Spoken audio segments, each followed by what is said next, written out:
Listen, your lack of self-awareness is fantastic, Spenny. The podcast Good start. starting with Lochlin and Kenny fighting. It's going to be a great show. Hi, everybody. Welcome to the program. My name is Dean. Day number 3 in the same hoodie. I am wearing a different undershirt, though. I'm at that point of my broadcast, podcast, media career where I don't give a shit. Welcome to the program. Joining us, as always, newly employed full-time employee here, the head of our internship, manternship, Mr. Lochlin Cross, at Lochlin Cross on Twitter is where you can find him. Give the Locker Room YouTube page a follow as well. As always, Lochlin, my friend, is brought to you by Ardent Roofing Systems. Go to ardentroofingsystems.com and get in on their golf tournament. That's coming up, isn't it? You're hosting that bad boy. July 5th, spots are filling up. He's still looking for sponsors as well. So get on it. There you go. We'll talk about that more on the show. As always, brought to you by our friends at factcheck.io as well, cantork.com, Muse Massage Spa. Go to musemassagespa.com for more information. And, of course, Gitch from edsfineimports.com. Joining us today, our guest. You may have heard of his program. Used to work with a gentleman named Kenny. And his name's Spencer, so it didn't rhyme. So they called it Kenny versus Spenny instead of Kenny versus Spencer. Mr. Spencer Rice, ladies and gentlemen, joins us today. So Spenny. It could have been Cancer versus Spencer, which is thank God it didn't go that way. That would have been a great name for a show, Cancer versus Spencer. Dean, don't call him Kenny because he gets all twitchy when you call him Kenny. Yeah, yes. Really so and you every time we're on with him, you call him Kenny like 4 times. Yeah. Listen, one of my favorite Kenny versus Spenny episodes, and it kind of leads into the pre-chat conversation where you guys were scrapping before we started this podcast, is I get a lot of, like, you've done a lot of things that, you know, like there was that one episode where the punishment was you guys had to be teabagged by 2 gay bears for like the last 10 minutes of your show. So you're not afraid. You are gender fluid when it comes to comedy. You embrace all kinds of things. But you said something before we started the show, is that you were upset that gay guys don't hit on you, and Lochlin was too. No, I didn't say that. Yeah, it's kind of what you said. I didn't really say that either. No, in fact, you kind of both said it. I resent that Lochlin is lumping me in with his issue that gay guys don't hit on him. When I was younger and better looking, I've had gay guys hit on me. So okay, I think you're, I think you're taking liberties. You, my entire perception of you destroyed. See, I didn't fucking think of you as like this Enrique, this suave guy. That appealed to both sexes. Yes. You didn't see I see it all, dude. Look at him. He's a well-established 60-year-old gentleman. He's a gentleman.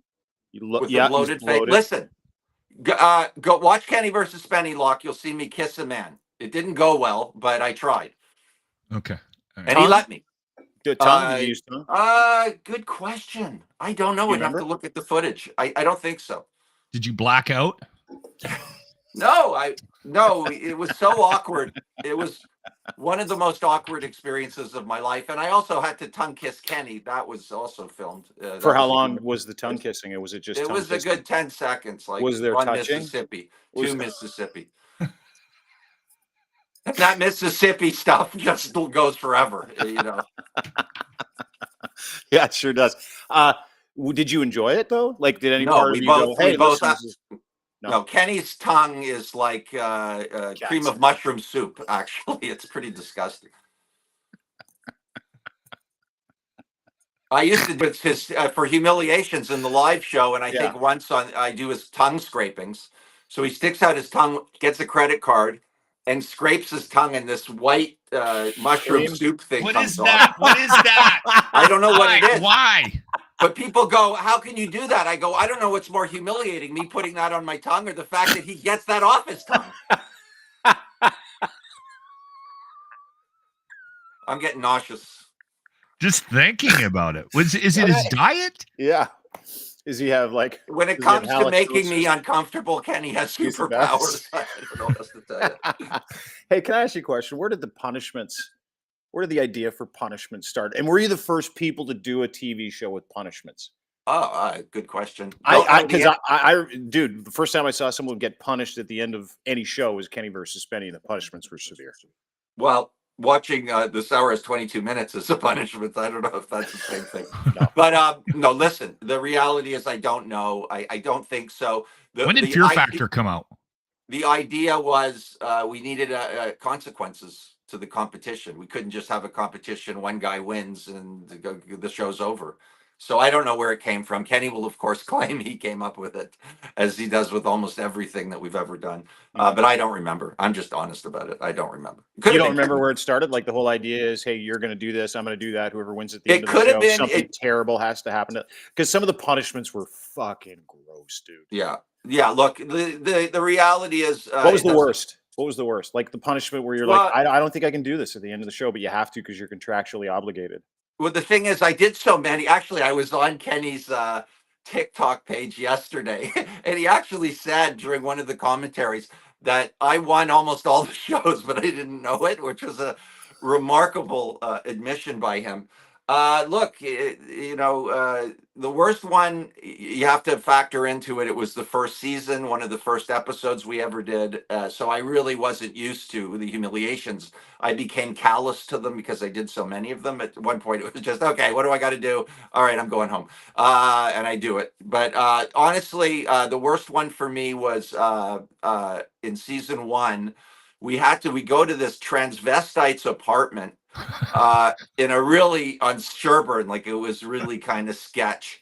And this guy had a rack, not tits, but a rack that you can be tied up to, like a crucified. Oh, like a bondage rack. It was like a S&M, like a trans person that was into S&M. Okay, cool. I remember this episode. Yeah. Yeah. And so what happened was I'm in my underwear and they tie me up and I can't get out. And all of a sudden, Kenny says, okay, we're going to take off his underwear, right? And so I would have been naked, and it was so early days in the show that I didn't realize, well, even if he did that, I could have made sure it didn't air. So I got so upset that I used all my strength and I broke this poor guy's rack, which was like $3,000. It cost the production, I think $3,000. So that was for me, just, that was the worst because I still hadn't become. Did your dinger make an appearance? Did he show you, like, were you fully naked? Did your No, he never pulled off my underwear because I started kicking. Is that why you got mad? You didn't want him to kick off your underwear? Correct. And were you just because you didn't want people to see your penis? Correct. Well, we ended up, my favorite episode was what's wrong with your Spenny? What's wrong with your penis? I don't want people to see your penis. Well, my penis, I've talked a lot about it. My penis erect is a little under 6 inches, which is fine.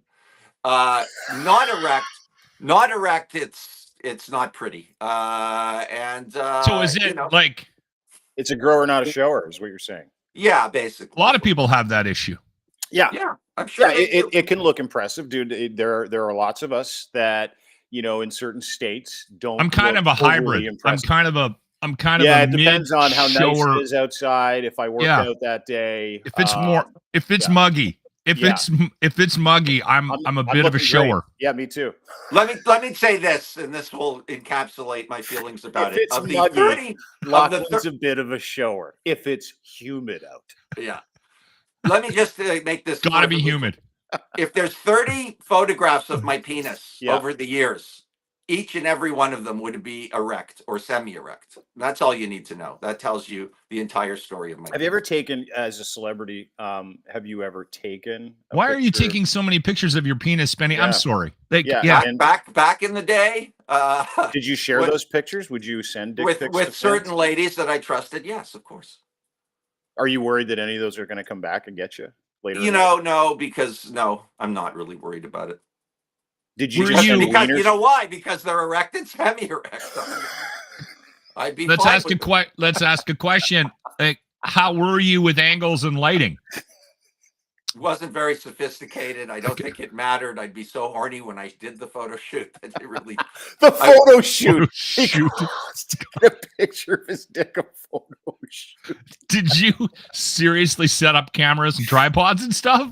No, I've never videoed myself having sex except when Kenny did. he showed me having sex. This is in our live show. If anybody's not been to the 20th anniversary show, it took him about 5 years to get me to agree to putting it on the show. But he took a video of me having sex with the girl that the porn girl from Who Can Make a Better Porn. And not only did he do that, he cut the audio and the visual to make it look like I prematurely ejaculated. which hang on, which of course I did, but it wasn't quite as fast as the video did.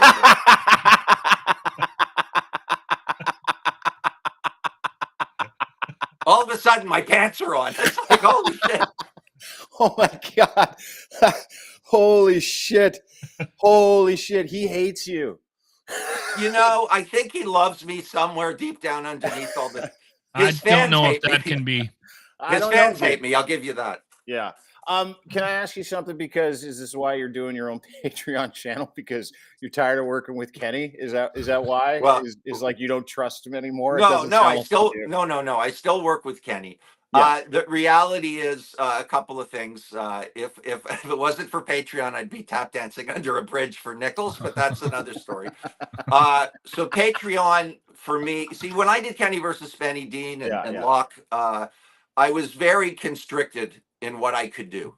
I was essentially the straight man. I did the competitions pretty much like a normal person would. I don't know if you're sticking fingers up people's bums and your own. I don't know if you can necessarily call that a straight man. Well, I did that in the live show. We're talking about Kenny versus Spenny, the television show. The live show, I can explain that away. You saw yourself as a straight man in Kenny versus Spenny? Oh, 100%. I thought Kenny was a straight man.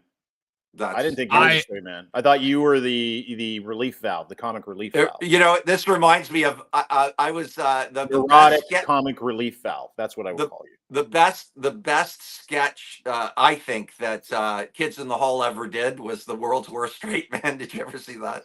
No. Yeah. And it's them, and they use black and white, and they're in baseball outfits, basically doing Abbott Costello's "Who's on First?" But the straight man keeps explaining, "No, the man's name is Who, Bob Who," ruining the bit. Anyways, yeah. Okay. Do you ever talk to those guys? Do you ever talk to the Kids in the Hall? They did their Netflix special, or not Netflix? Was it Prime? Amazon Prime? I don't think I've seen one of them live.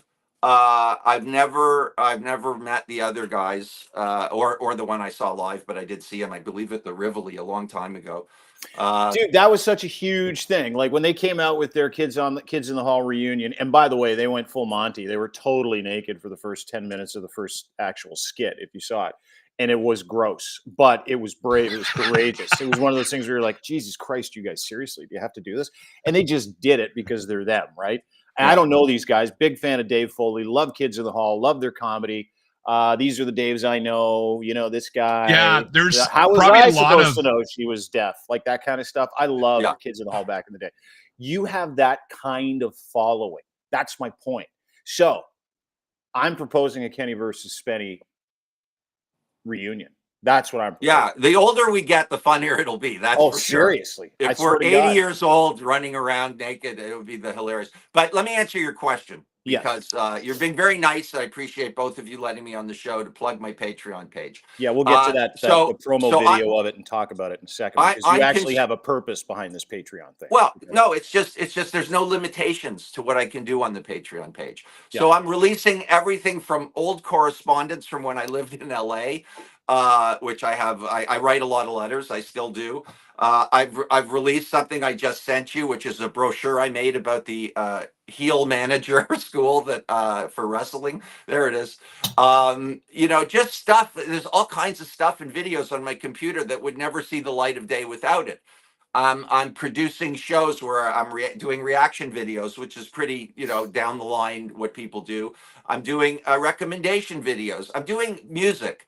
I'm doing interviews with Uncle Bobby, for example, and all this stuff I could never do on Kenny versus Spenny. So it's a wonderful feeling for me to be able to do this Yes, people have to pay. It's $2 a month to get in. You can join for free, and if you like it, you move up. You can move up to different tiers. They get more material.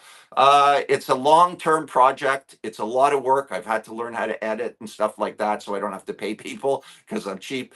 So it's been a lot of work, and I really like the format, and I love being able to express myself without any restrictions. You know what I find wildly entertaining about this conversation is that anybody who knows Kenny versus Spenny, you guys were groundbreaking in that you sort of stepped outside of the norm of what people expected to see on television, and you're credited for that. The two of you, regardless of your dynamic now or in the past, are credited for changing TV as we know it.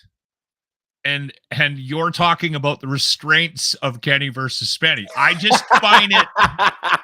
That's why I'm the shit man. that you guys did. You can't do it has somehow got you to a point where I got to do a Patreon so I can really express myself. Yeah. Well, there's more to me than fingering asses and yeah, thank you. hairy balls on my forehead. That's all I'm saying. There's more to me than that. The guy didn't shave? I didn't see the teabagging episode. Oh, dude, it is 30 minutes, 22. 30 minutes of pure fucking anxiety, laughter. It's easily one of the funniest episodes of any kind of television you'll ever watch. I want to play this. This is the promo video for Spenny's Patreon channel. This kind of gives you a taste of what you're starting. And I fucking think it's great, dude. I really do. I think this is such a great idea for you to get all that stuff out. You know, we kill our babies when we're trying to be creative. And at the same time, we're like, I want to bring some of those babies back. This is your chance to do that. It's your chance to connect with people and have them give you money for it, which is the whole idea. We don't want you tap dancing under a bridge at all. I'm on that. Yeah. Yeah. I know. I would be okay with Spenny having to tap dance underneath the bridge. Hey, dude. Have you seen me tap dance? Yeah, it's in the Who Can Win a Beauty pageant. It's probably pound for pound, one of the funniest things I've ever done on television, because Kenny switched my shoes out so they were too small, and I can't tap dance, so it was a disaster. Anyway, here's an intro to Spenny's Patreon channel, ladies and gentlemen, Mr. Spencer Rice. Hey, Spenny here. I've been creating content for a long time. Some you've seen, some you haven't. Know anything. But as you know, since the beginning of time, mankind was forced to compete for survival. So I'm doing my own thing, reaching out to some friends and putting it all on Patreon. This guy probably is richer than I am, more famous than I am. I'm revisiting some old faves. You're taking much too long. Trying to figure out what the fuck is happening out there. These days, the world is a goddamn shit show. Okay, let's just talk about the N-word being used by the religious people. I'll tee stuff on my socials. Everybody said it was a shame. But the goods will be for the supporters on Patreon. There's a whole lot of shit in Texas, mama, yo. With some pals helping me out, even my daughter. And I'm always right. That's not true. Blah, blah, blah. You know the rest. So sign up. It's cheap, and as the kids say, based. Oh, dude, you know what I get out of that, dude? And I don't mean to be a rude. You were in jail? You used to be so good looking when you got arrested for whatever that. That's what I'm telling Lochlin, and he's looping me in with him. I don't know. I'd like to see it. Listen, there's a lack of self-awareness on your part, just a bit, right? And I think that comes with how you're wired, Spenny, and we don't have time, and I'm not a professional. But I think I do believe that you may have found a way to work your way into the hearts and minds of some young ladies. But I think if we're talking about a scale of hotness of men, You're down. Yeah, Dean is the best looking of the three of us. You're at the bottom of the ladder with old Locker. Lochlin, he puts himself with you, so don't look at it like it's a bad thing. No, and I'm okay. down to the ugly rung. Quite comfortable with where I am. Yeah, I get where I am. Spectrum. It's a spectrum. So Yes. I am not down with Lochlin. Yeah, You are. I'm somewhere in between Lochlin and you. No. You're with Lock on that end of the spectrum. Yeah. So let me ask you a question. We're on the same rung. Let me ask you a question. Look, when you get that squirrel off your chin, we can decide what the fuck is going on. Yeah. I do this to offset. Dude, when you the get weird that shape head of my full head. teeth organized, you can then chirp at Spenny about how unattractive he is. Okay, can I just say something? He's unattractive. I'm just saying that I don't think he is what he thinks he is. That's all I'm saying. I don't think I'm anything. When I was younger, I was something. That's all I'm saying. That's all he said. I also was better looking when I was younger as well. Let's see a picture. I still know where I stood. Locke, I want a picture, and you put that last Patreon Locke, picture call up. me right now. Call me on my phone, and his picture of him shows up from like 15 years ago. Call me. I'm going to show you a picture of how good looking Locke is. And then let the audience decide. Let the audience decide. Yeah, he has never been a good looking man. He's just got really lucky. I don't say he's unattractive. I'm just saying I'm better looking. That's all. There you go. That's me as Elvis.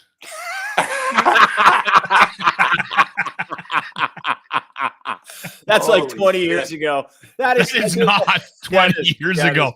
That is not an attractive man right there. You didn't even do hot Elvis. No, you didn't. Like Elvis. That Elvis is funnier. Okay. I want to touch a couple things because your Patreon, you said you're going to deal with how fucked the world is. And that's something, if you follow Spenny on Twitter, @Spenny, you understand that he has these crises of conscience all the time. And he's always in my DMs and texts, and we're always talking about different world issues. How come this guy's not saying this? How come this guy's not saying that? What do you think about Trump? What do you think about PeePee? I know how much you hate unfair. Lochlin does too. Fair came to town for Donald Trump last week, and I want your thoughts because he's flat ass broke, unable to make his $464 million bond. And the things that frustrate you are the things that frustrate Locke and things that frustrate everybody else. Unfair. Do you find that fair? Were you happy with that?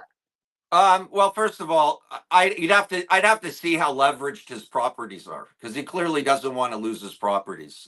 Look at that golf course he has in Scotland. Holy shit. So he might not be broke. But we all know he's not as rich as he says he is. How do we know that? Because he lies about everything. So, and I don't think it's exaggerating. I think he lies. I think he said he was worth 10 billion at one point. He says that Mar-a-Lago's worth, what does he say? $500 million. I can't even remember. Like $6 billion. Yeah, something crazy. But that's who he is. I am happy that he's coming to account in a sense, although I'm concerned that the argument that that he's being victimized by the Department of Justice is going to be in his favor. That does concern me. The only thing I couldn't care less about the Stormy Daniels case. I couldn't care less about a lot of it. It's just the insurrection and anything that has to do with being a traitor. That's really anything that has to do with being a traitor. Yeah. Remember when we were kids and we grew up? What do you got there? Is that you as a young man? That's an old picture of me with my wife. You don't have to, dude. You've been stewing on that Elvis picture, and then you're like, I was good looking. I'm not. Again, I was not good looking. We're showing you an older picture. We're doing a show. Lachlan's in his he's own world. Still obsessed with being better looking. Guys, I swear. I'm not. We've moved on. We're talking about Trump. I don't care where I stand on this. We moved on. It's sad. Yeah, we moved on. We're talking politics now and Schadenfreude in politics because Lochlin doesn't think he's going to go to jail. You think he's going to go to jail? No, he's not going to jail. I don't think he's going to go to jail. Do you want him to go to jail? Would you like to see him go to jail? I just don't want him in power. At the end of the day, I'm not one of those. Like, there's some people on X that are just all day long, every day they attack him and want him. I'm not one of those people. I just don't want him in power. No, basically. But are you okay with up here because that's MAGA down there? You don't want MAGA and leader of MAGA in power. Are you okay in Canadian politics with having Maple MAGA run country? Yeah. Pierre, you said to me you didn't want to talk about Israel and all that. I now have no political home whatsoever. I will be sitting out the next election, almost certainly. So no, I don't like PeePee. I don't like the rhetoric. 60% of the population. Yeah, but except I normally always vote. But anyways, I'm going to try to vote. Shouldn't that be a reason to vote? I want to play you guys something real quick. Sure. I want to play you guys something. because I've had a change of heart. You're one of the biggest flip-floppers I know on politics. That's good, though. That's a good thing. Is it? Yes. Yeah, because it means he's thinking, and he's 2 weeks ago he went on this podcast and informed us that he was never going to talk about politics ever again. Never write about it. That's not what I said. I never said that. Yeah, you did. No, I didn't. And then I was like, wow, that's really going to disappoint a lot of people. And then the next day he's sending me prep for the podcast, and he sent me 6 political things. No. I'm not like, hey, we should maybe get an entertainment thing in there. The Oscars were last night. No, here's the thing. I'm not doing culture content. You know, when we beat the shit out of each other with like, you retweeted this, so that means you're a Nazi.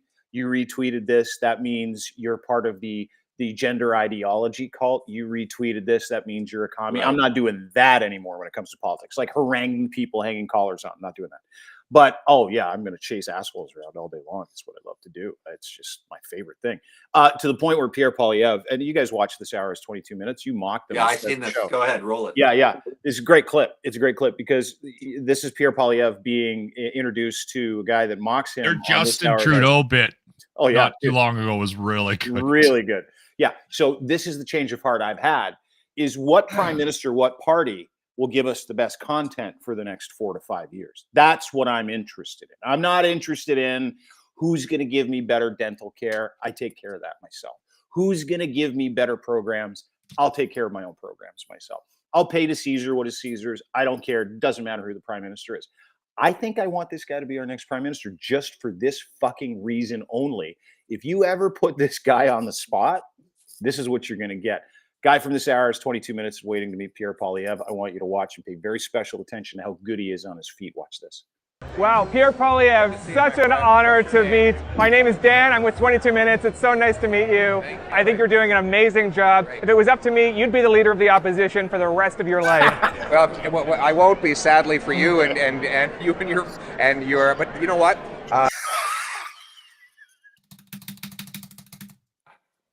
Wow, Pierre Poilievre, such an honor to meet. My name is Dan. I'm with 22 Minutes. It's so nice to meet you. I think you're doing an amazing job. If it was up to me, you'd be the leader of the opposition for the rest of your life.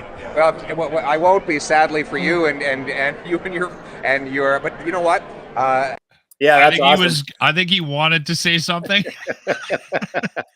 He wanted to say what we all think about that show, but then like stopped himself. Yeah. Hey, by the way, no one watches your shitty television show, which he would have been well within his right to say. But that clip is now viral. They have moments. This hour has 22 minutes, has its well, they did a for really sure. cool thing this weekend with Trump and PeePee where they pretended to be each other, and it was a nice little skit. And hey, this is a heritage comedy show. We do need someone to insert some comedy into what we're dealing with. The problem I have with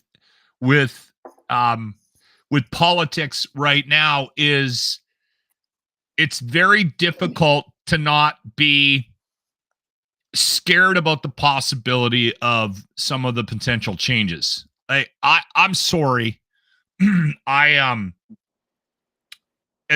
comical as Trump is, and how much of a cartoon character he is, and how much content that's going to bring to late night television writers and podcasters and TV shows, he's terrifying. I think this next time around, the mistakes he made by not putting his own people in the last time, or attempting to try to have some semblance of decency by putting some people around him to protect him from himself. Yeah, that's gone. And I think that he is going to do a lot of damage. And I think he is going to hurt. It's not just the United States. I think he's going to hurt the world that we live in with some of the things that he might do. That's my concern. So I think we should be scared about him getting the reins of the country again. I can't see it. I can't see every single Kennedy came out against Robert Kennedy the other day. Every institution. Mike Pence came out and he's like, yeah, listen, I worked with this guy for 4 years. He's a fucking loser, so you cannot vote for him.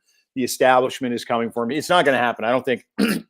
I think he can tell whatever story he wants in terms of like, hey, this is political persecution, because that's what he wants everybody to believe, that it's political persecution, right? That's the. You got to be a little bit scared that they are just crazy enough down there to put that man into power again. Just they already did once. You're right.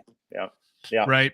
Yeah, it's going to be interesting, fascinating. It's and you know, depending on who you talk to that understands the political ecosystem in both countries, they're like, if Trump gets in down there, PeePee won't get in up here. If Biden gets in down there, PeePee might get in up here. And I'm like, how the fuck does that work? They're like, Dean, we don't really know. 63% of Republicans think that Trump didn't lose the election in 2020. Isn't that incredible? 63%. It's been amazing, dude. We live in this time where you can literally just repeat messaging over and over and over again because people are on their phones all the time. And you can create a reality for people now, which is, I think that was Spenny's problem. If you watched him during the Israel-Gaza thing, which is obviously still going on, and we're not going to talk about it today. You know, well, I mean, what are we going to talk about? Like, why would we talk about the Israel-Gaza thing? Yeah, you were very nonplussed when I said, "Are we going to talk about that?" I'm fine to not talk about it. But do you want to talk about it? Not really. No, I don't either. Because I watched you like bat it around on social media for like 2 months, for the last 2 months, just trying to understand it, like just trying to fucking figure out who's right, who's wrong, what's going on. And it doesn't matter where people arrive. What matters is that the damage is done through the messaging, right? Like, and that was the whole goal. Let's keep people like Kenny confused. And it's the same policy and premise. How do we keep people confused, and how do we keep people wondering whether or not the bad guys, which are us, depending on what you're from and what you believe, how can we keep people thinking we're the good guys? How can we get people on our side? To my defense, I think that my position on it is nuanced and reasonable and decent. What's driving me crazy? Here we are. We're not really talking about that. I'm talking about now the people's reaction to that. And I've been saying woke people, and that's a kind of a loaded term. But there's a great little cartoon I saw, which was this woman holding a sign saying, "Stop killing each other," right? And it's like, yeah, you know, it's like that wouldn't have worked with Hitler, right? That wouldn't have worked with Pol Pot. That wouldn't have worked with, anybody.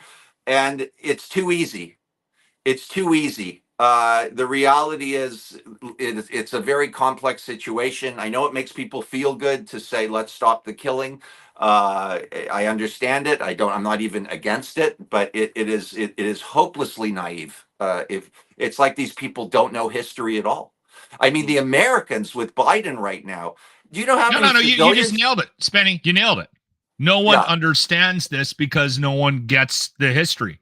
And that's why I'm frustrated by it, because it's seeped in layers and layers and layers and layers and years and years and years of revisionist history.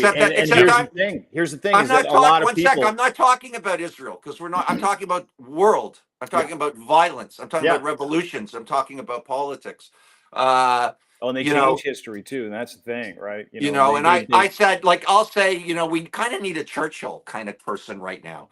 And then the left wing, what I call woke, whether you agree with me or not, he was the racist, he was the bigot, he was the warmonger.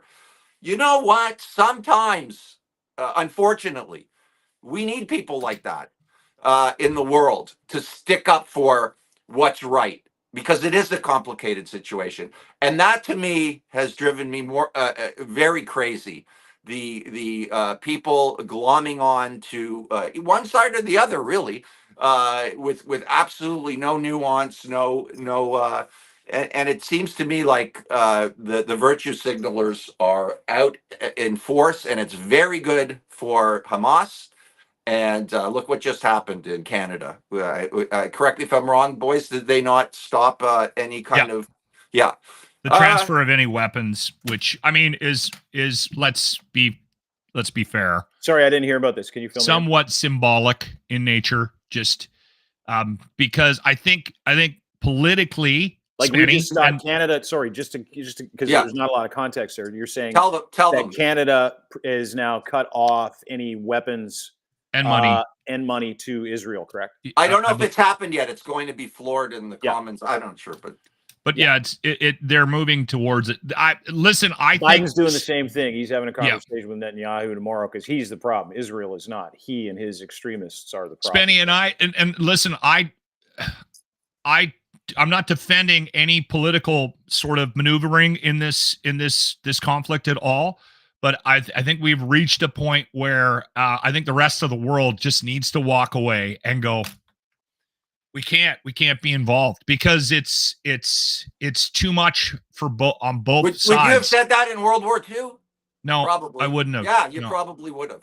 And I'm not taking sides here. I'm not a BB fan. I never was a BB fan. I hope to God he's not elected, and I want to see cooler heads prevail. What I'm talking about is the knee-jerk reactions of people who operate on very simplistic guidelines. Yeah. For me, I look at this, Spenny, from a very different perspective, and now we're full blown talking about it.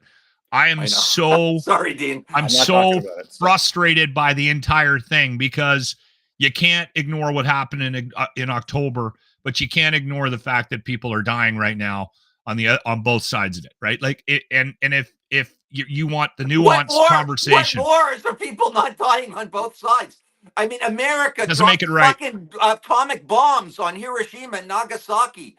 Do you think they just killed soldiers? And I'm not arguing that Israel's doing the right thing. I find it very odd, and I'd love to get both of your perspectives on this. I know you don't want to talk about it, Dean. No, I want to talk about it now. With all the expertise that of people opining about this situation, I personally have not heard one person, not one single person, and I don't claim to have heard everything, that is willing to tell me or Netanyahu what is the alternative besides this ceasefire.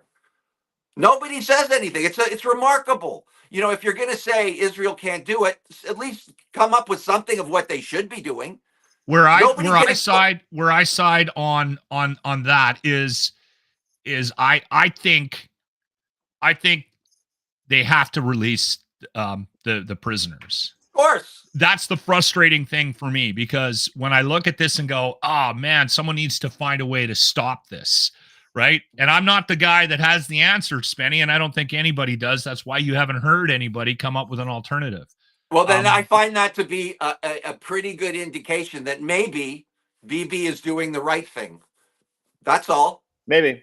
I don't know. I don't know. I don't like it. Funny, you told me I was based a couple of months ago, and I took that. I didn't take it personally at all. I had to actually think about what you said, because you're like, you did, because you said, and it was just in a private conversation you and I had. You said, what do you make of what's going on? Based is a good thing. You realize that, right? Yeah, I do, but I had to think about it. Like I had to kind of understand it, because my whole thing is I don't want innocent people caught up in the inner workings of political religious turmoil, and that's all we see anytime this happens. But to your point, war is war, right? Palestine started a war with Israel. What did they think would happen? And yes, it's sad. Doesn't make it right. Hiroshima sad. Every war is sad. Doesn't make it right. But you'll find people that don't even agree with that. No, I know that. But my point is this. My point is this: is that situation. We can look at history, or you can look at consequences. And you got to put both of those things together, right? History and consequences. And then you have to look at, the geopolitical ramifications of what's still going on. And then you have to look at how this is being manifested in our own country, which makes us all feel unsafe. Do you know how many synagogues have been firebombed in Canada? Yes, Do you know how many protests we've seen? Do you know how many people have been threatened? Guys showing up to rallies with fucking nail guns on both sides. And you can't even both sides this issue, because that's the problem. That's why everybody goes, they're doing that. They are doing it. And they're single-siding it, which bothers me. A guest of yours, just say that she was a mayor. She no longer is. I don't have to use her name. I gave her ample opportunity to just condemn Hamas, not Palestinians, and she couldn't do it. She showed me a picture of a bunch of books she read on the Mideast. Each one of them was obviously anti-Israel. Okay. I just don't understand it. I don't understand how anybody can't condemn Hamas. You can condemn Israel. Okay, I get it. Condemn Hamas. And that's what we're not seeing. And that's why Jews are so upset. And that's why, in my opinion, they're winning the PR war. They're winning the PR war, and our politicians are helping them. And for a Jew, it's very disturbing. Huge. And people take the side of whatever is going to get them the most clicks, whatever is going to feed their reputation or votes in the Whatever case is of gonna Biden. do. Well, and I Totally. think more importantly, you nailed it, Spenny.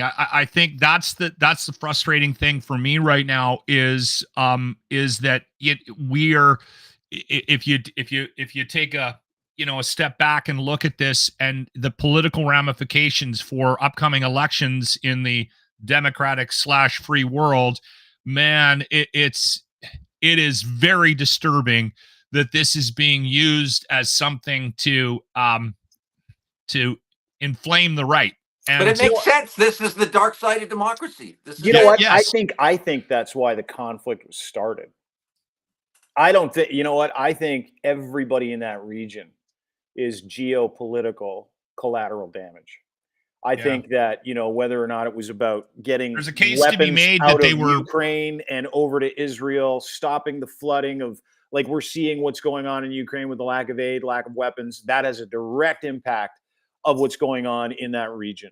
You see the different geopolitical interests feeding into it: Iran, China, Russia. Then you see all the Western countries feeding into it. And everybody's standing around going, let's pick a side. And it depends on your self-interest. That'll be the side that you pick. And usually self-interest comes digitally, right? People are like, listen, I'm going to get a couple of points by saying that's the world's biggest open-air prison. Free the kids of Gaza. Let's put up a picture of a kid with his guts splayed all over the fucking sidewalk. Let's do that.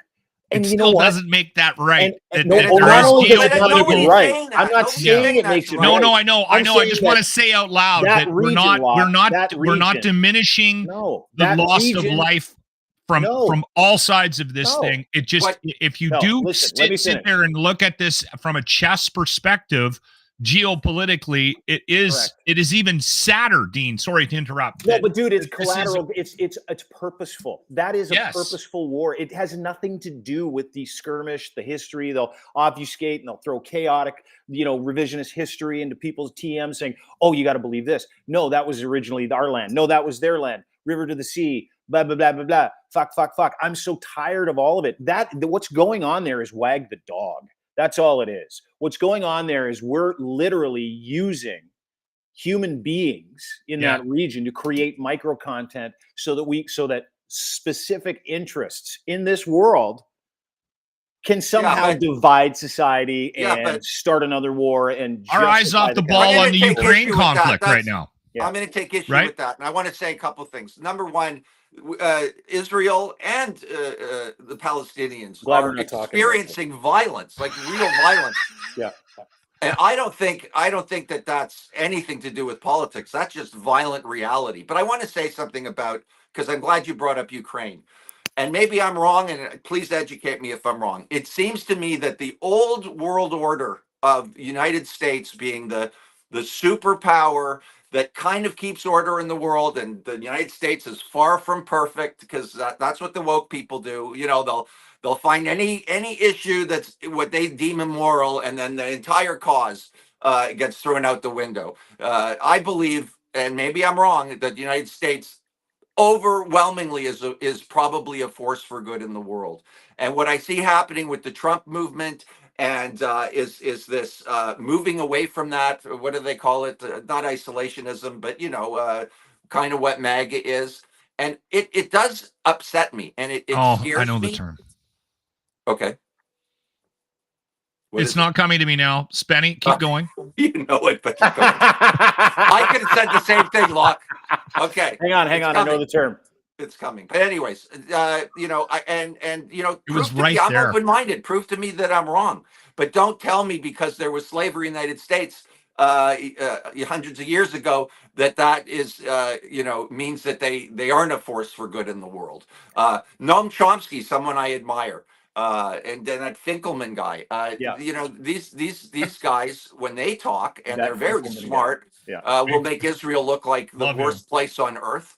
It's a very complicated time to really do anything. But we live in a time. We live in a time now where we didn't live in before. Like you and I and Locke, we're from a different generation where you would have conversations with people and you would curate your worldview. Right now, people can literally tag you on your phone, get into your notifications, send something, and wake you up from watching TV on your couch and go, Israel's a fascist state. They're working with Russia. You're, oh, fuck, seriously, this is crap. Yeah, watch this video. That's the currency of our world, right? Where we come from, we're like, that's got to be true. So we sit here and are inundated with that on a daily basis. And you can't, and people tell you what's going on. They don't say, here's some information you should read about it. They just tell you what you should believe. Absolutely. And there are very few people out there like you, like Lochlin, and I would put myself in that boat, who like to approach these conversations critically and go, okay, well, let's just talk about everybody. Let's talk about the geopolitical interests. Let's talk about what's going on over there. Let's talk about Ukraine. Let's talk about Western civilization. Let's talk about fascist leanings, and let's talk about all the interests in that region. And then we can actually have a conversation, as opposed to showing up with a flag, climbing a scaffold, and shutting down a fucking hospital just because you don't like it and you want to tell people about your reality, and that should be their reality as well. But it's not. It's not, because we have the ability to reason and think, and we're not fucking morons. We're not automatons. But many things can be true at the same time. 100%. Yeah. So that's a good point. But I also like to say this. As much as it is frustrating, a lot of these conversations are frustrating because we don't approach them from what Dean was just saying, from a sense of, all right, let's take a step back and look at the, hey, listen, if we take a look at this from a geopolitical perspective, is there more to this than just they did a bad thing and now we're going to try to get rid of them, right? Like there is a lot of that going on, that those conversations are happening, but I think you have to also be okay with the idea that some people are so upset about what's happening from one perspective or the other that they're taking to the streets, because I understand that as well. Yeah. That makes sense to me, because it is wildly difficult to watch this in the news. And so if somebody is passionate enough about it to actually take to the streets, and again, we have this conversation about the people out there demonstrating and disrupting our lives for something that's happening on the other side of the world, and really what's the point of that? But man, I'm glad it's happening. I'm glad it's happening, because somebody needs to, whether you agree or disagree, somebody needs to be out there showing the world that this is not right, that there's a problem here. I agree with you. I have no problem with that. The problem becomes, I've spoken to people during the convoy protests, and they basically said that's what protest is, to disrupt things.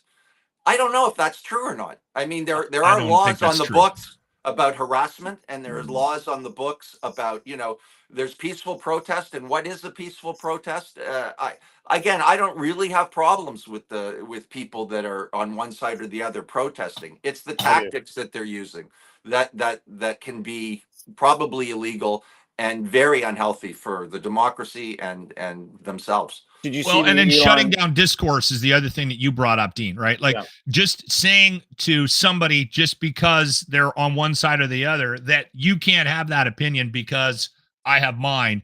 That's the other thing that drives me insane. And that's why I don't engage on social media, because smart. I'm not going to sit there and have a conversation with somebody and be told that my opinion, regardless of what it is wrong, because my opinion comes from my perspective. Yeah, but that's wrong too. That's wrong too. And I'll tell you why. I'll tell you why.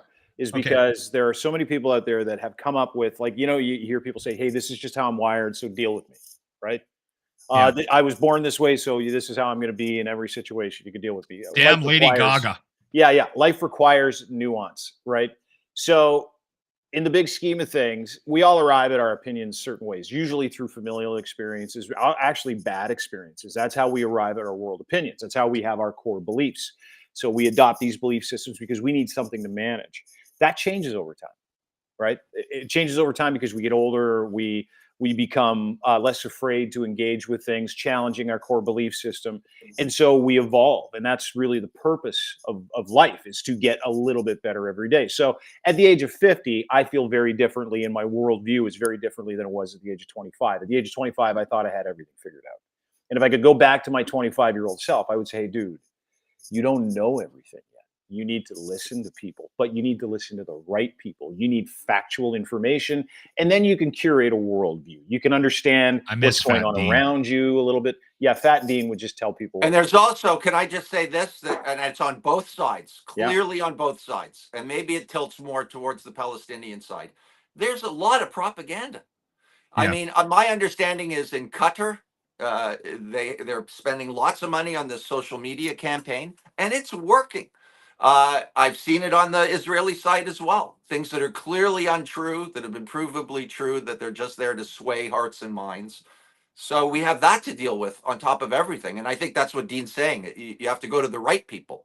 And those are the people. And Spenny, I think the other issue is that everyone sort of adopted this very similar approach to trying to sway the hearts and minds. Everyone is doing the same thing, right? They're all kind of.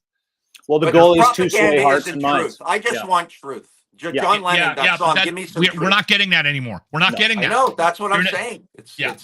So you got to read between the lines a little bit and go, well, you've got this constant barrage now, and I think that's the problem that a lot of people don't, identify when it comes to their evolving belief systems, right? You have these evolving perspectives, and you get inundated on a daily basis with people trying to change your perspective, people telling you that you're wrong without actually having a conversation. They just want to put something in your inbox and go, you're wrong, I'm right, read all this.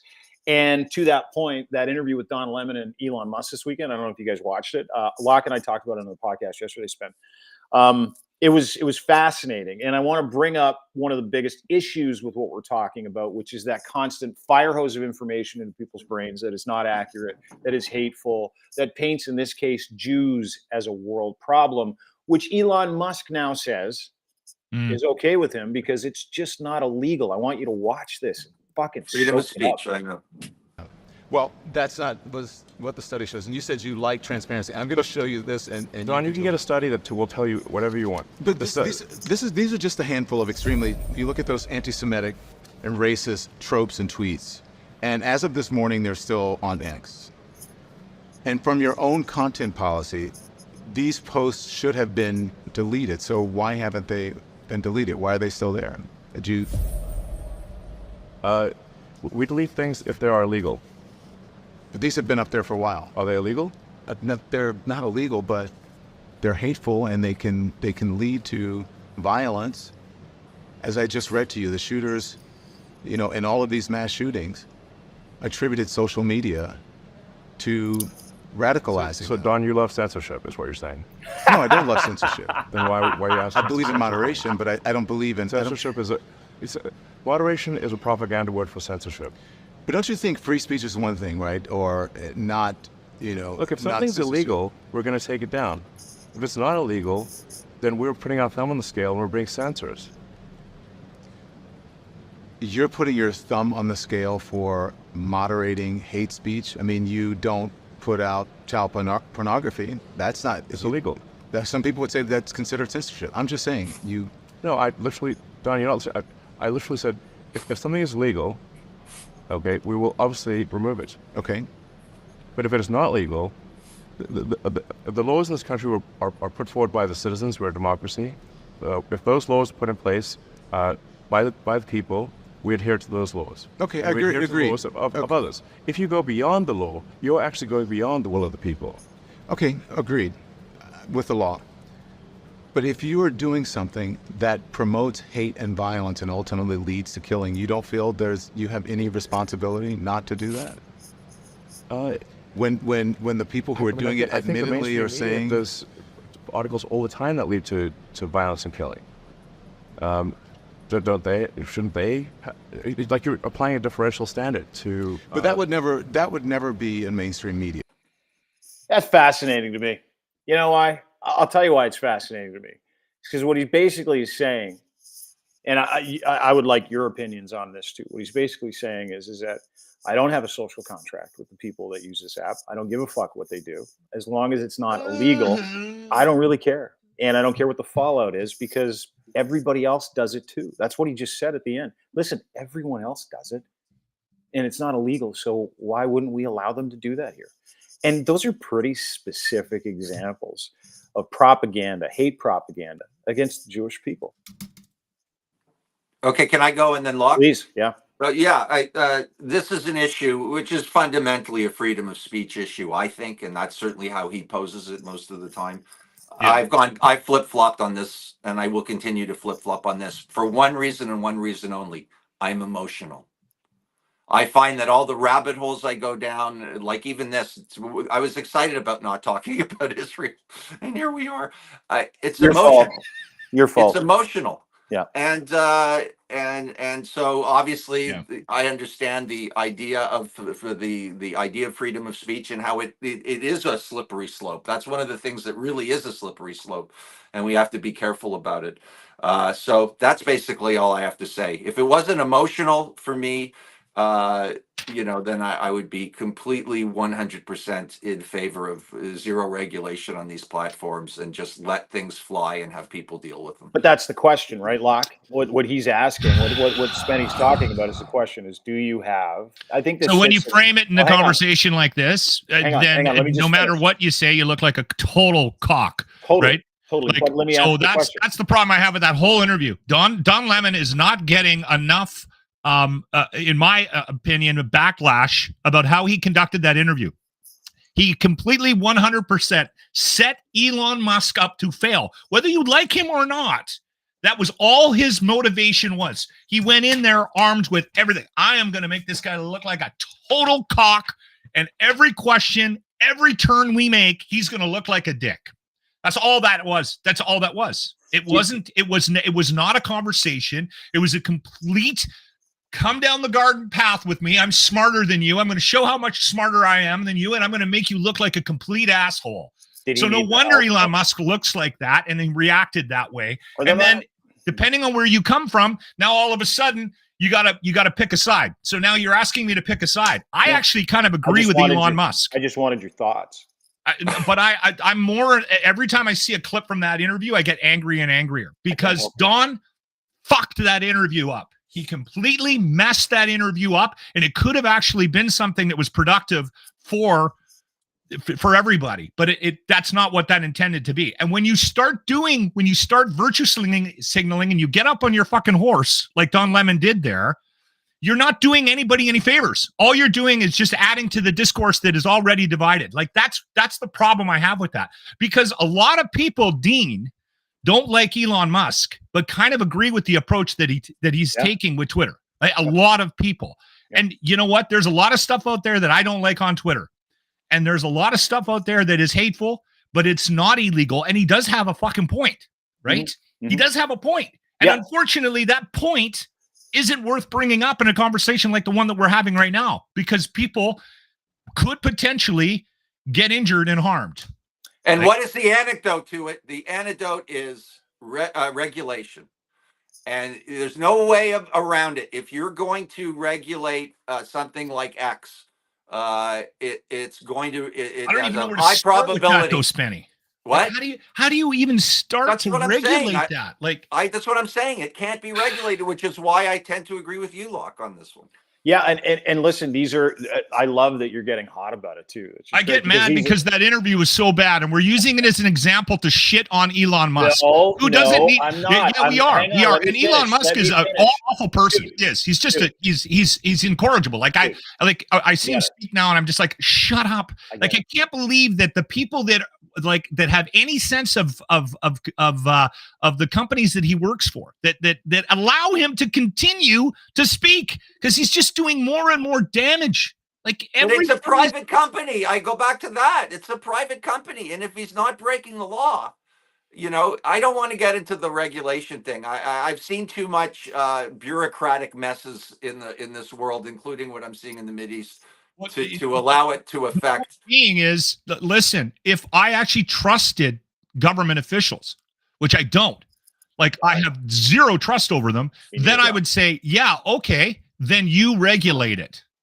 But no one trusts our public officials anymore. Did you see Canada's attempt to regulate the internet with the online harms bill? It's actually a decent bill until you get to the punishment or the humiliation involved with stepping on a line. One of them is life in prison for inciting any hate violence. Life in prison for inciting hate violence online. And that's fucking ridiculous to Lochlin. This is why I'm turning away from the liberals. Stupid. Yeah. No, dude, I get it. Listen, I have no issues with anybody's political leaning because I hate all politics equally. I go after the culture, the character, and the works of these individuals, to Lochlin's point.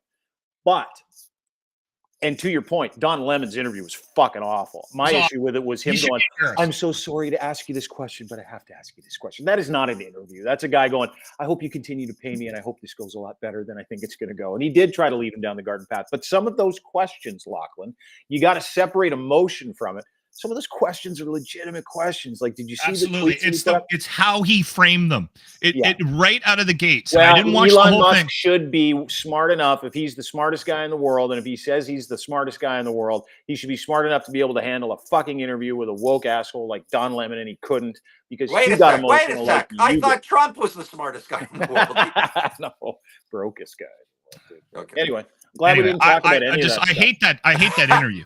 Yeah, I like just it. because I love it. I hate it. It's so awkward. It's you know so what it was to me too. It could have been something. I wrote about it yesterday. I love conflict content now. Like you're starting to see those culture warriors on both sides. I don't know if you saw Cuomo and Tucker Carlson interview each other the other day. I'm like, hey, that was worth the watch, even though I think they're both performative. You're seeing people that need each other. Like Elon needed Don because he's gay and black, right? To put a gay black guy on the platform to show everybody he's woke and he's interested in DEI, diversity, equity, and inclusion. And he went to Auschwitz. I mean, right? Yeah, he wants to show people he's a real man of the individuals, right? That's what he wants to do. He is off his rocker. He's trying to save his bank account. Totally. Don Lemon is also off his rocker. Those guys, that was an ego interview. That was two egos going at it. To your point, both of those guys fucked that whole thing up, which is why I love it. Because some of the truth came out there where he's like, hey, listen, I'm not really here for free speech. I'm here to fucking do what I got to do. And I'm just going to call it free speech. There's a point in there where he called moderation propaganda, right? Where Elon's like, no, moderation is just a propaganda word for canceling and woke bullshit. It really isn't. Moderation is about being a good citizen and not doing any more damage with the incredible footprint that he has with Twitter and the incredible footprint that he has. Dean, but one those are my values. But one man's damage is another man's virtue. Totally. Those are my values. Yeah, absolutely. So a variety of different opinions. And part of me is like, fuck yeah, he owns it. Do what he wants, right? I get that. Yeah, I do like that he owned it. That was good. Absolutely. Well, and you know what was happening before, I think, was just as damaging. I'm sorry. The way it was being run before, where they were just arbitrarily deciding that, again, we can bring the Trump thing, right? Yeah. Like, I don't think Trump, listen, I don't think Trump should have been pulled off of Twitter. And and the reason I don't think he should have been was because it just did more damage. It just actually gave more juice. It gave him more power. It's a private company. It's a private company. They can do what they want until that changes. Yeah. Well, the only reason I played that I agree with you, was to give Spenny's argument of this inundation of people telling you how the world works. That was a great example, and it sits in the world of Israel, Gaza, and anti-Semitism. And you can kind of see the inner workings, the mind of the guy that owns Twitter that says, hey, listen, I think those people should be allowed to be hateful because it is free speech. It's not illegal. Well, and that's the genesis of to your point, and that's why this is a difficult conversation. If you're trying to side with Elon or what, like if you even remotely suggest that, that's why this is difficult, because clearly the guy is anti-Semitic, right? Like, it's like Trump. Like every time he speaks about racism, I mean, or about his relationship with the black culture in the United States, it's like, listen, stop talking. We all know you're racist. Right? I've always thought he isn't racist. I've always thought he's just a snob. I don't know what's worse. Just a shithead. Yeah, like if there was a black gay guy who was a quadrillionaire, my guess is Trump would dig him. But I don't know. I'm just talking. Yeah, he's a money guy. He doesn't really care about anything else. I don't know about that. I think there's been some things that he's done in the past that would suggest that he used his money to show that he was actually a racist. Yeah, Okay, and I a think rapist. that's a reasonable point. I think it's Yeah. Anyway, Spenny, whew, Spencer I'm Rice. so glad I got up today. Wow, thanks for this, dude. I'm gonna tell you this back right now. is sweating, my heart's beating. You can shit on. I want to drink. You can shit on this podcast for being stressed out all you want. That was the best podcast we've ever done. Yay! The best. That was the best. And let's not forget my Patreon. Somewhere underneath the dead bodies is my Patreon account. There you go. For All right, God's give sake, that another sign plug. up. Yeah. How do I sign up for your Patreon, Spenny? You click on the link, and then it gives you the different. Where do we find the link? You go to Spencer Rice Patreon, Spenny Patreon. Can you tell us? No, it's patreon.com/Spencer Spenny Rice. It's on the video. It's all over my social media. You couldn't have made that a little simpler? You couldn't have just told us? Told you what? Well, you just told us. Yeah, I did. Okay, then I guess I could. I'm not sure what's going on right now. You're a lot of work.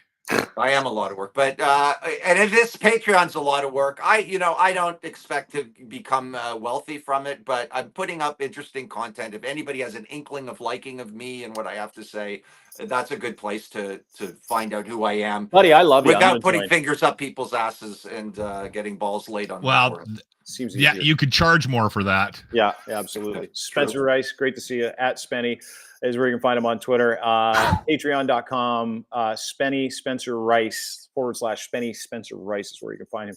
Dude, it is always great to chop it up with you. Thanks for your time today. Yeah, thanks, boys. Had a great time. Can I get a free account? No. There is a free membership. I don't want to pay the $2. I just lost my job. Give me a free. Yeah, he did. He just got fired. He's unemployed. That's not true. He's a full-time employee. Do you know that's 6 cents a day? Think of it that way.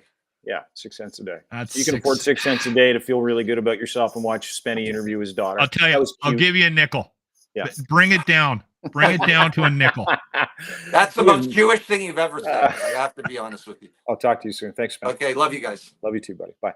Spencer Rice, ladies and gentlemen. It is time, Lochlin Cross, for the Ardent Roofing Systems Locker Room Retro Replay of the Day. What do we have here? You mentioned something yesterday about a woman that did something porn-related to raise money for the Australian wildfires. Correct. And that reminded me of a bit that we did back in August 2020 about a porn star's glasses. And this is a story about a porn star, but she's actually doing something that she's doing a really good thing. Yes, Mia Khalifa.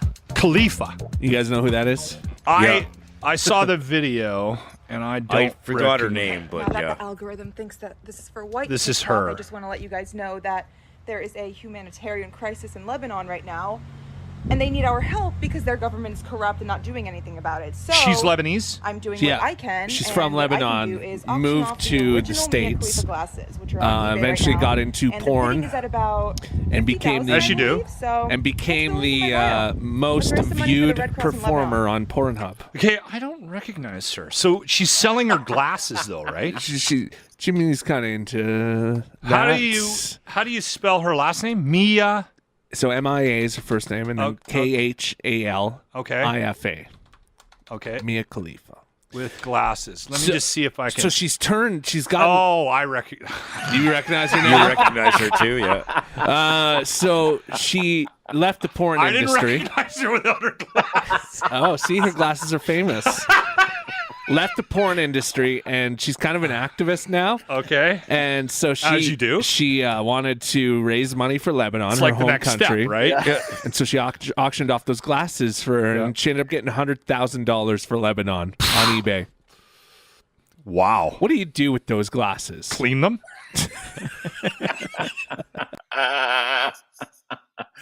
Ladies and gentlemen, the Locker Room Retro Replay of the Day brought to you by Lochlin's good friends at Ardent Roofing Systems, who are putting on not only an incredible golf tournament, which you can sign up for. We'll get to those details. But listen, they are an Owens Corning Platinum partner. They guarantee their work. One of 5 companies in Western Canada. Stacey and his crew give back to the community. They're one of the premier roofing systems in the entire province of Alberta, and one of the premier roofing companies. Honest, hardworking, good people. who are there to do a wonderful job for you. So Lochlin, his golf tournament too, I think is coming up too. How can people get involved in that and sponsor it? Because everything goes to Stollery Children's Hospital, correct? ArdenRoofSystems.com. Go sign up Friday, July 5th. We will see you there. Stacy sent me a picture actually last night. He's at the owning Corning's. They have like an annual event. Owens Corning. Yeah, Owens Corning. And they were actually having dinner last night on the flight deck of the USS Midway, which I thought was kind of cool. He's in San Diego. Okay, cool. Yeah, he's an awesome guy. Awesome. Back on Thursday, so tomorrow, and then we've got him on the show on Friday. Get your teams in for that golf tournament, okay? All right. Go to ardentroofingsystems.com. That's the address. Correct? Yeah. Check it all out. You can also check out what they do. Lochlin's recorded a bunch of videos there for him as well. So go check out some of their roofing YouTube videos. Listen, everybody needs a roof. And dude, he's one of those guys like a roofer, mechanic, dentist, those specialists in areas where you're like, I need a guy. Yeah, he's your guy. Yeah, he's your guy in the Edmonton area. Absolutely. Thanks, Loch. Great to see you. Lochlin Cross. Good one today. Yeah, really good. It was one of the best. I'm going to go get a drink. As you should. It's already, 9 o'clock in the morning where you're from. See why you wouldn't. Thanks to everybody for being part of the show. Really appreciate it. As always, brought to you by our friends and geniuses at factcheck.io. Go to factcheck.io and join their beta testing team. Disinformation killing software for people who are sick and tired of being told what they believe. We just talked all about it, actually. And if you want a way to figure out whether or not that tweet is real, whether or not the person that sent it is a bot or troll, join the Fact Checked beta team, factcheck.io. And believe in what you read. Take agency back of social media. Take agency back of information that you are trying to figure out online, whether or not it's true. We live in a time where they can literally change your reality. It doesn't matter if it's media, social media. It doesn't matter if it's URL. You've got podunk news agencies and lobby groups parading around. You got countries doing the same thing, parading around as in your best interest. They are not. What's in your best interest is taking agency back, and Fact Check does that. Go to factcheck.io, sign up for their beta test team, become a verified fact checker today. Factcheck.io, again, factcheck.io. Do you believe? Also brought to you by Ed's Fine Imports and his Gitch. Buy 3, get 1 free at Gitch 3 at checkout. A bunch of different colors. You get 15% off on your way out as well. They are the best luxury underwear on the planet. Boxer briefs, pouch in the front, made for everyday level of performance, moisture wicking, and your boys have a home. Made in Canada by Canadians for Canadian men, so the pouch is bigger. I always say that, but it is true. So go to edsfineimports.com. Use promo code GET3. Get yourself a pair of luxury branded boxer briefs, courtesy of Ed at edsfineimports.com. We're also brought to you by MuseMassageSpa.com and their brand new podcast called Muse on the Mic. They've got a Patreon Muse on the Mic podcast as well. It's totally uncensored. Emily and Riley walk you through the work of sex work, advocates for sex work, sexologists, educators, advocates, people and entrepreneurs who know the business of the body rub parlor, and they operate the best one in the entire country, Muse Massage Spa right here in Toronto, 1290 Finch Avenue West. And you can find out what they do. You can check out their new website, and you can make an appointment, choose your Muse. And listen, if you're a little nervous, no big deal. If you go to musemassagespa.com, you can legitimately email Riley, you can legitimately email Emily, and you can have a discreet experience. If you're a little nervous, they can walk you through it. They can explain things. If you've got certain interests that you can't have satisfied in your own life, they're going to help you with that. $50 off right now for Dean Blundell Show listeners. $50 off. Go to musemassagespa.com. Chat with the ladies. Have a look at the schedule and see what you can come up with. You'll have a great time. Promise. Like, you'll really have a great time. Also, we're brought to you by our friends at Cantork. They make rugged, hardworking torque wrenches, the best in the world. 20 years they've been doing it, unparalleled expertise. They are Canada's leading industrial tool experts. What is a torque wrench? Great question. It is a torque tool, loosening or fastening tool for a bolting application that they cannot find or make. Nuclear, railroad, heavy machinery, doesn't matter, forestry. If you're in the industry, boring machines, you can check out all the applications of all of their torque wrenches, and you can get one spec'd for your own needs right now. If you go to Cantork's brand new website, go to cantork.com today for more information. Check out their products, services, et cetera, et cetera. He's got a great podcast called Talkin' Torque, where he talks to everybody in the industry, including guys that he helps work with and sponsor, like the Alex Tagliani Pinty's NASCAR racing team, of which he is a member and a sponsor. So make sure you check out cantork.com. Go to their new website today, bolting and loosening, fastening solutions that nobody else makes. They make them for heavy industry around the world, and they do it right here in Canada. A little Maple Leaf on everything that they make. God, I love Colin and his group. Contact them today, cantork.com. Have a great day, everybody. Appreciate you being part of the show today. Don't forget, everything we do can be found at Crier Media. Go to crier.co. You can also get us and watch this podcast live on YouTube on 2 different channels. Crier Media's YouTube channel. You can also go to Dean Blundell Show's YouTube channel, and you can check us out there. Subscribe and rate. We really appreciate that. Do the same thing where you get the audio podcast, Google, Apple, Spotify, etc. And again, thank you for spending time with us. Have a great day. We will see you tomorrow.